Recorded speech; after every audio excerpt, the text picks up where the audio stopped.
Berzoini, vamos analisar isso aqui. Mas isso é importante a gente analisar com calma, porque o Bolsonaro vai fazer um ato grande. Mesmo que chova, eles estão botando muito dinheiro nisso. Ele mobilizou aí o Malafaia, 2 trios elétricos, pulseirinha VIP, ele já conseguiu convencer 3 governadores, o Tarcísio, governador de São Paulo, vai participar, vários prefeitos, um montão de deputado federal, eles vão fazer um carnaval, o pessoal está achando um carnaboso, um carnaboso aí na Paulista.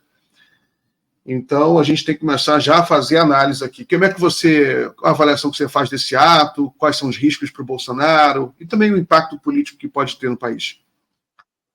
Bom, todos nós sabemos o que nós enfrentamos no último período de 2021 e 2022. Bolsonaro tentou várias vezes se afirmar com eventos desse tipo, coincidindo com o 7 de setembro ou em outros momentos, para tentar mostrar força e apoio popular. E o fato é o seguinte, na eleição, ele teve apoio popular, tem muita gente que votou nele, só que a realidade dele agora é outra, ele não está disputando uma eleição. Nem está na presidência da República. Ele agora está acusado de tramar uma conspiração contra o Estado Democrático de Direito. E a tentativa dele de fazer um ato político, mesmo que vá, eu já medi mais de uma vez, com cálculos matemáticos na Avenida Paulista, ela toda cheia, de ponta a ponta, do Paraíso até a Consolação, cabem 320 mil pessoas. Então, quando o pessoal tem 1 milhão na Paulista, não tem 1 milhão. A cidade é toda cheia, 320 mil pessoas. Se tiver espalhado para as ruas laterais, pode colocar aí mais uns 100 mil. Mas não importa o número. Vamos imaginar que ele conseguisse colocar 1 milhão de pessoas.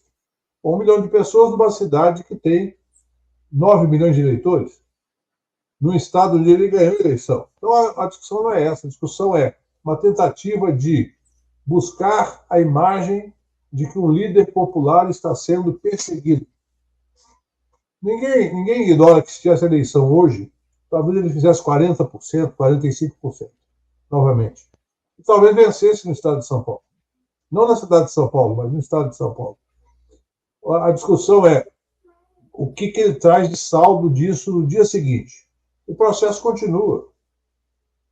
As apurações da Polícia Federal continuam. Os depoimentos que alguns falaram, alguns dos que foram intimados no dia de ontem, falaram, a justiça vão ser escrutinados. E a delação do Mauro Cid vai ser confrontada com tudo isso.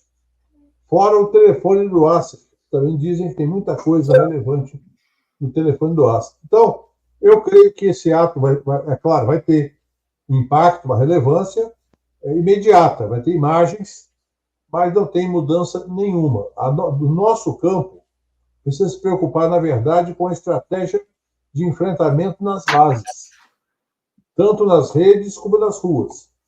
Por quê? Porque ainda há um trabalho intenso de fake news da direita, da extrema-direita, para tentar desconstituir o governo Lula e para tentar manter acesa uma ideia de que o Bolsonaro é um líder que tem projeto para o país quando não tem. Então, essa é a minha apreciação a priori, porque, objetivamente, qualquer líder que teve 43% dos votos na eleição tem capacidade de mobilizar, sim. Isso não quer dizer nada, a não ser que ele é uma minoria relevante. Imediato, com a sua análise. Olha, eu não teria absolutamente nada a acrescentar a essa brilhante análise do Berzoini. E com essa conclusão, tem relevância. A relevância de um político obscuro, incapaz, incompetente, limítrofe, né, que tem, inclusive, transtorno de personalidade, quer dizer, é um caso psiquiátrico, mas que conseguiu arregimentar, para nossa surpresa, nós descobrimos que há uma população enorme no Brasil que estava à espera de um líder que se parecesse, infelizmente, com eles. Por isso, eu bato tanto, Miguel, naquela ideia de que a gente tem que fazer uma revolução na educação básica do Brasil. Desde criancinha, você formar cidadãos. porque é por não termos cidadãos formados, capazes de discernir entre a verdade e a mentira, que chegamos a esse ponto de ter um líder desse, porque a palavra é um líder, tão relevante para essa quantidade de pessoas, 40 e tantas milhões de pessoas. Sem educação, infelizmente, teremos ainda uma geração, 2, 3 de cidadãos capazes de seguir o Bolsonaro, ou qualquer outro líder de extrema direita. E eu, infelizmente, não vejo no governo do Lula, no qual votei, e eu vejo um governo muito firme e positivo, com todas as dificuldades, como lembrava o Zé Disseu naquela entrevista que você citou agora há pouco. Não há muito o que fazer, a não ser o possível com esse Congresso, mas há muito o que fazer que não depende do Legislativo. Por exemplo, introduzir a disciplina de cidadania na escola desde o ensino básico. Não é doutrinação, é cidadania, princípios de cidadania, para que a gente tenha, depois de 8, 12 anos, toda uma geração nova capaz de votar direito e de eleger um Congresso que não seja esse, que obriga o Lula a fazer, como ele fez ontem à noite, um jantar para fazer carinho em todos aqueles deputados e senadores que queriam o quê, Bezoini? Aquilo que receberam hoje de manhã, as suas emendas, o cronograma da liberação do seu dinheiro, onde eles vão aplicar em coisas que podem ser até mais ou menos relevantes, mas que não seriam aquelas que o Executivo tem na sua lista de prioridades. Essa é a nossa tragédia, ter esse governo de coalizão e esse Congresso dominado por pessoas que só querem se apoderar do Estado para fazer a política rasteira e para se apoderar dos recursos, de dinheiro mesmo, são agentais. Desculpa que eu passei de um assunto para outro, mas que, usando a palavra que o Bezoini usou aí, eu considero de extrema relevância você fazer uma mudança radical na educação brasileira. Não é possível continuar desse jeito, que nós estamos pagando a conta, né? E muito trabalho de base, né? Muito trabalho de base da política. Porque trabalho de base também. As organizações do campo popular reduziram, no meu entendimento, o volume do trabalho político de base. E os neopentecostais da extrema-direita, que muitos deles possivelmente nem acreditam em Deus, mas usam as suas igrejas para fazer política e negócios. E criam essa situação onde uma parte da população começa a acreditar em loucuras. Agora, se não tiver quem faça o contraditório, lá na periferia, eu outro dia fui aqui, uma visita à periferia de Brasília, eu contei num percurso de 2 quilômetros, 14 igrejas. 14 igrejas. Estão ali, certamente, tratando de assuntos que não têm nada a ver com fé e religiosidade. Algumas, eu reconheço que algumas têm mais critérios, mas uma boa parte nós sabemos como funcionam, que tem a ver com essa bancada evangélica, tem a ver com pessoas que adotam o clientelismo e o assistencialismo pela religião, mediante a religião, e controlam feudos eleitorais. Se não tiver um contraditório, tudo bem, o que você falou, imediato, está certíssimo, mas a educação para começar da base, né? Leva tempo. E o trabalho político de base está aí para ser feito.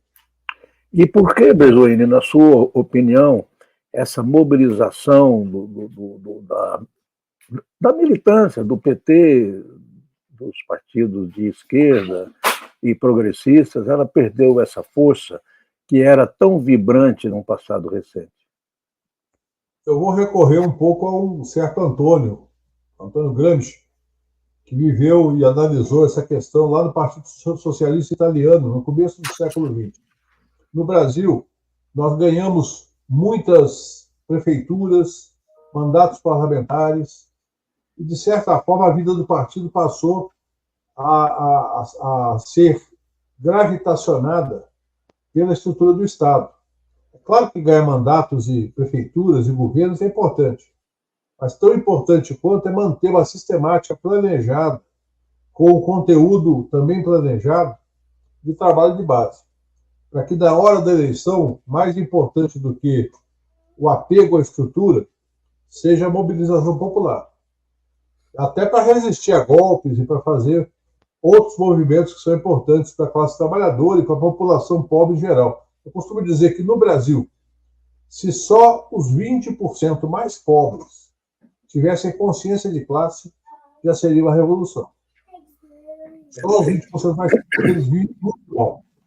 Eles são muito explorados, são muito abandonados pelo poder público, e mesmo os programas sociais bem intencionados que nós fazemos, às vezes não chegam a eles porque não têm, eles estão na periferia da sociedade. É preciso organizar esse povo antes que vire um processo de teocracia e de vinculação a esquemas criminosos que, infelizmente, também estão presentes na periferia. É verdade. Mediato, Berzini, eu vou fazer um comentário rápido só sobre esse assunto aqui, para fazer o corte, depois a gente passa para um assunto final para encerrar nossa live. Queria falar de eleições, mas só sobre esse assunto, sobre a manifestação do dia 25, só um pensamento aqui, uma coisa um pouco filosófica, Mediato, porque eu acho que a questão da manifestação, concordo com o Berzini, não importa o tamanho. Eu acho que a maneira como a sociedade ela encara uma manifestação política hoje, no mundo de hoje, contemporâneo, é diferente do que é há 50 anos atrás, que não tinha rede social, não tinha internet. Então, hoje existe é mais fácil organizar a manifestação porque você se organiza pela internet com mais facilidade. As coisas são mais fáceis. Mas, por outro lado, não tem o impacto devastador que tinha no passado, porque quando você organiza uma manifestação muito grande, isso vale para a esquerda e vale para a direita. Eu já vi várias vezes acontecer isso na esquerda, manifestações enormes na esquerda. Ganhamos, não muda nada. Você vê no Chile, manifestações enormes em favor da Constituinte, perderam. É importante para a manifestação, é muito importante, mas ela não tem um peso determinante, porque entrou um outro fator hoje, que as pessoas se mobilizam pelas redes sociais em função do conforto. Eu não falo do conforto do ponto de vista negativo, eu falo pelo custo. Né? O ser humano ele mede o custo. Se é preciso ir para a rua, ele vai para a rua. Mas se você consegue se mobilizar sem precisar ir para a rua, que implica um custo enorme, então você não vai para a rua. Mas eu quero dizer o seguinte, dependendo do tamanho dessa manifestação do Bolsonaro, ela cria também um outro movimento. Se for muito grande, se for 2 milhões de pessoas... Isso não vai ser. A esquerda se mobiliza, entendeu? A sociedade brasileira, a esquerda brasileira ela mostrou força, ela ganhou as eleições. Então, se for, dependendo do tamanho da manifestação, a esquerda ela adota uma estratégia de contraponto. Isso é automático, isso é uma coisa instintiva da política, né? O ser da política. Ele se organiza automaticamente, os partidos vão se mobilizar, claro, mas haverá uma demanda. Beleza, então eles querem ir para essa disputa, então vamos também fazer uma disputa aqui por outro lado. Só